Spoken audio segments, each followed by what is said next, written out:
байлап кетті. Зебраны бояп кетті. Біздің бақта қылмыс болса айғақты іздей бастайсың. Бағытты дұрыс табасың, Шерлок Як. Гермиона қасында қылмыскерлер тұтылмас. Дәлелді тез табады, Шерлок Як. Орта бойда ақылды қылмысты болашады. Әділетті орнатады, Шерлок Як. Шығып барамын. Шерлоктан бұрын табыңдаршы. 8 аяқты байлап тастаған кім?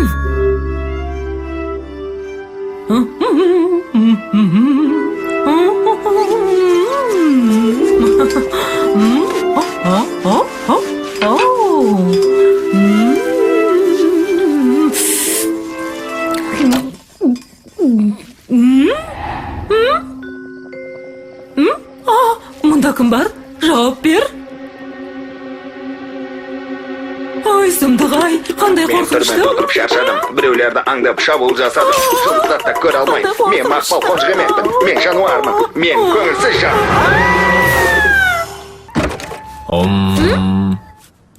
Сәлем, Шерлок. О, бұл сен бедің?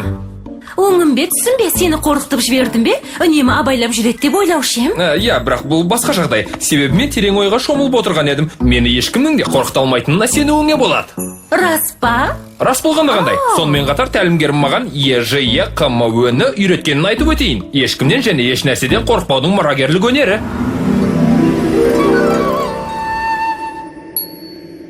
Және мынау ЖЕТТСТ жалпы есептегі таңғалдыратын тосынсыйдың соңғы туннелі. Сен онда кіріп соның ішіндегі барлық тұзақтардан өтіп кетуің керек. Я тәлімгер.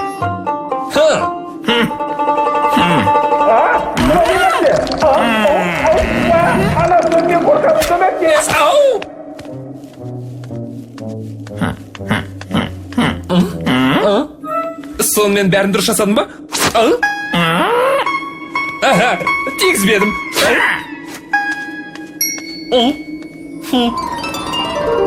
Иә. Сонымен сенің жеңілетініңе сенімдімін. Мен таңғалатын шығармын. Дәл солай. Тыңда, егер сені қорқыта алсам, маған шәл алып бересің. Ал мен жеңілсем саған сыйлық тарту етем, бәстесеміз бе? Бәстесейік. Бұл Шерлок Як. Қайырлы таң, пандаспас. Көз ашып жұмғанша жетемін. Мен шығып келемін. Телефонмен хабарласқанында сұмдық қылмыс болған меңзеген едің. Иә, сіздің жүрегіңіз мықты деп үміттенем. Себебі қазір сіз сұмдық жағдайды көргелі тұрсыз. Таңертең келгенде 8 аяқты осындай күйде тауып алдым. Сендер келгенше оған қолымның ішінде тигізбедім. Дұрыс жасағансың. Осындасыңдар ма? Мүмкін маған көмектесерсіңдер. Иә, қимылдама. Мен сені шешуге тырысам.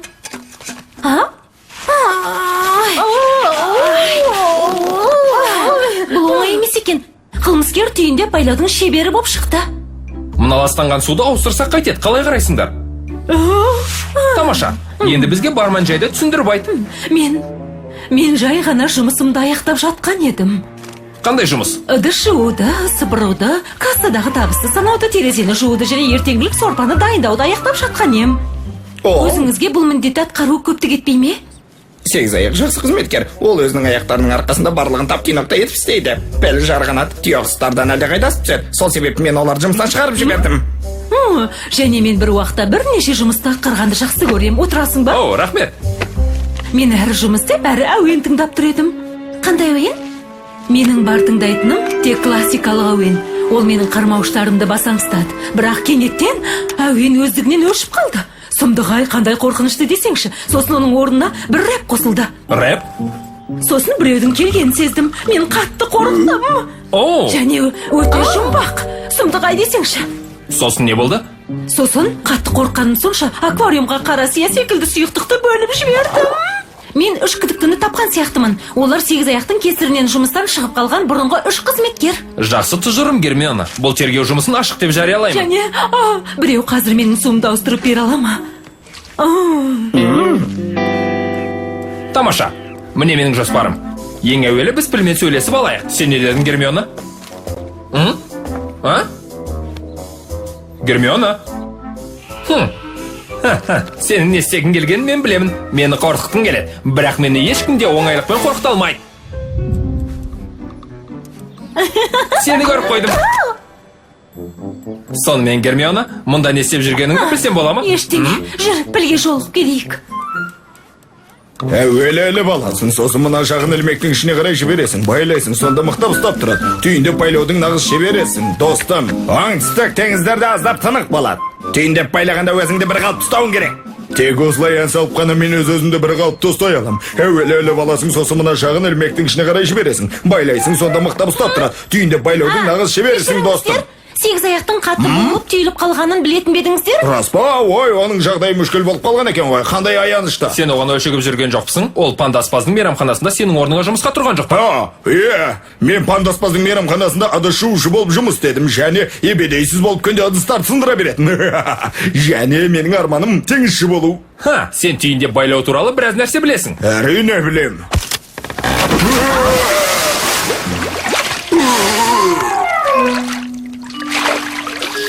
Қаншама дауылдарға мына түрімізбен қалай төтеп береміз? Рахмет біл, осымен болды. Жақсы, тергеу жұмысы жалғасады. Барып түйеқұсты сұрақ қылайық. Гермиона? Гермиона? Мен сенің келе жатқаныңды білемін.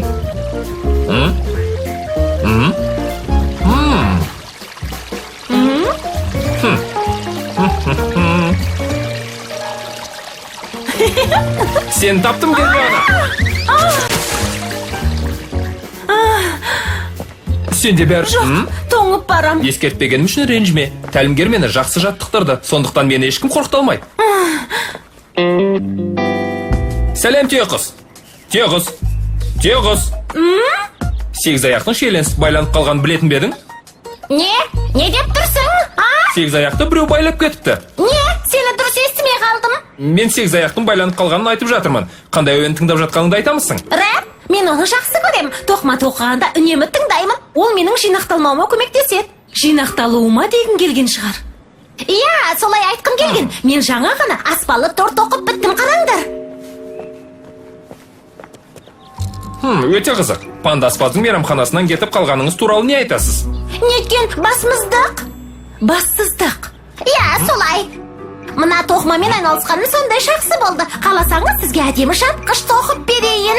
Өте қызық. Басқа жолы, рахмет. Суықтап қалған сияқтымын. Соншалық қатерлі емес қой. Және де ол сенің дарыныңды өзгерте қоймайды.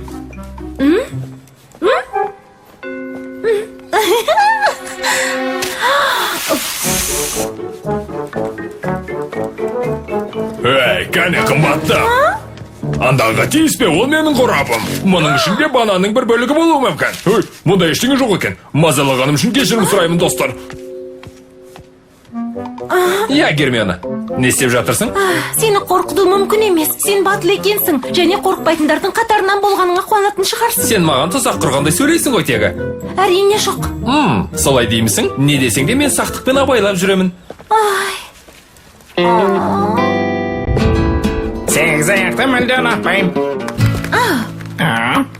Мен оны көргенде оның барлық қармауыштарын бірінен соң бірін сондырып тастағым келді. Соның кесірінен мен пандаспаздың мейрамханасында өнер көрсете алмай қалдым. Ол маған түсіріп тастап кәсібіме зиян тигізді. Бай, сұмдық-ай, менің гитарам. Гитараның ішектерін жақсы байлайды екенсің. Бірақ сен мынандай үлкен ішектерді байлай аласың ба? Мысалы, анау сияқты. Әрине.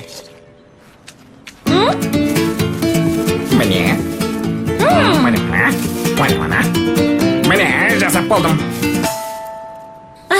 Тамаша, рахмет. Сонымен жарғанат, сен тек мексикалық әуендерді ғана жақсы көремісің? Жоқ, мен барлық әуендерді ұнатам. Рэпті деме? Рэп, Ой, сол да әуен болып па? Рэп деген тек бір ритммен сөйлеп тұрады, бар болған сол ғана. Мен оны тыңдай алмаймын. Жақсы. Енді мен сен таңғалдырамын, Гермиона. Кімнің қылмыскер екенін білемін. Ал сен қалай ойлайсың, жас детектив? Егер сен назар салып қараған болсаң, қылмыскерді тапқаның анық. Қайталап өтейін. Пандаспаздың мейрамханасына рэп тыңдайтын бұрынғы қызметкерлердің бірі кіріп, сегіз аяқтың қармауыштарын байлап тастаған. Осы үш қызметкердің қайсысы сегіз аяқтан өш алғысы келіп жүр? Пілме, жарғанат па, әлде түйеқұс па?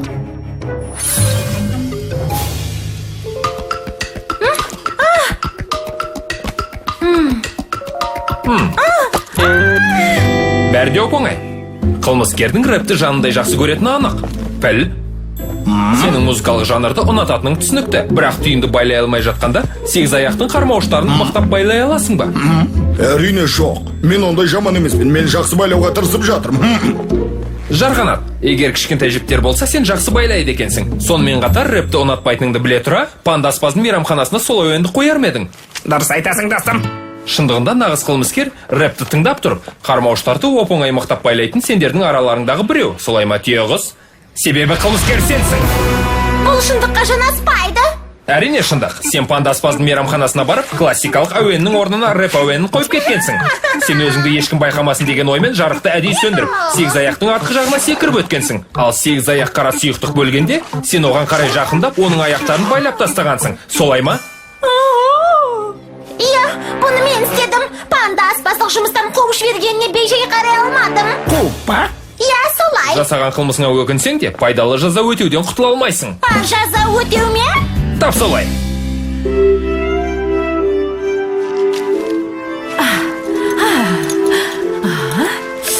Көмек керек пе, түйеқұс? Сенің жұмыс істеп жатқаныңа қарап тұра алмаймын. Шарлық, бұл жұмыстың барлығын өзің атқаруың керек деді. Сені аздап демалғаның дұрыс. Демалғаның дегің келген шығар. Жақсы, жарайды.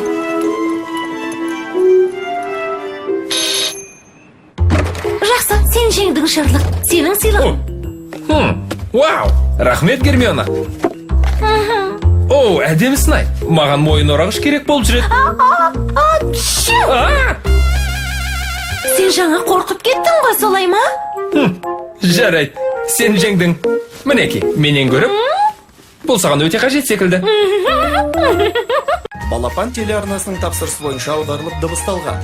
Редакторлары Бақыт Күләбішева, Мөлдір Мырзабекова. Аудармашылар Ұлдана Әлімбекова, Индира Әбілқасымова. Дыбыстағандар Мәжит Асан, Жәнібек Жақып, Жазира Асан. Дубляждың режиссері Ерлік Боранбаев. Дыбыс режиссері Бек Шәріп.